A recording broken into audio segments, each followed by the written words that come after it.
ఎంపీగా రఘురామ్ రెడ్డి ప్రమాణ స్వీకారం చేసిన తర్వాత మొదటిసారి ఖమ్మం జిల్లాలో పర్యటించారు. ఈ సందర్భంగా అక్కడ ప్రజలతో సమావేశమయ్యారు. జిల్లా ప్రజలకు మొదట తాను పాదాభివందనాలు తెలిపారు. ఎంపీగా తనను అఖండ విజయం సాధించిన ముగ్గురు మంత్రులు, 7 నియోజకవర్గ ఎమ్మెల్యేలు, కాంగ్రెస్ పార్టీ నాయకులు, కార్యకర్తలకు రుణపడి ఉంటానని తెలిపారు. ఇక కొత్తగూడెంలో ఎయిర్పోర్ట్ విషయంలో నియోజకవర్గ సమస్యలను గుర్తించి కేంద్ర ప్రభుత్వం ద్వారా నిధులు, సమస్య పరిష్కారానికి కృషి చేస్తానన్నారు.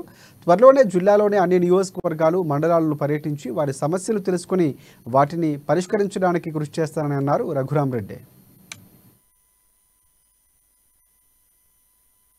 కొత్తగూడెంలో ఎయిర్పోర్ట్ అనేది అది 2019 నుంచి పెండింగ్లో పడున్నది.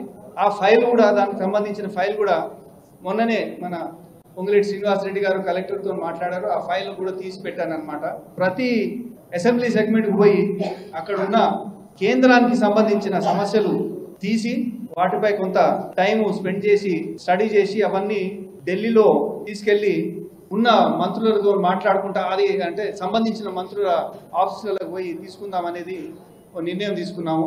ఖమ్మం నియోజకవర్గంలో అత్యధిక మెజారిటీ నాకు ఇచ్చిన ఖమ్మం టౌన్ ప్రజలకు కూడా నేను పాదాభివందనాలు చెప్తున్నాను. అంటే నేను క్యాండిడేట్ అయినాక ఎన్నో విషయాలు మాట్లాడారనమాట. కొత్త క్యాండిడేటు సూటబుల్ గాడు, అందరితో కలిసి తిరుగుతాడా అని ఒక చర్చ వచ్చిందనమాట. ఖమ్మం జిల్లానే చూపించిందనమాట. నేను ఎక్కువ మాట్లాడదలుచుకోలేదు దీని గురించి. నేను మొదటి నుంచి అంటున్నా, చాలా చైతన్యవంతమైన జిల్లా ఇది. ప్రజలే చూపించారనమాట. ఇంత పెద్ద భారీ మెజారిటీ ఇచ్చి 1000 మెజారిటీ.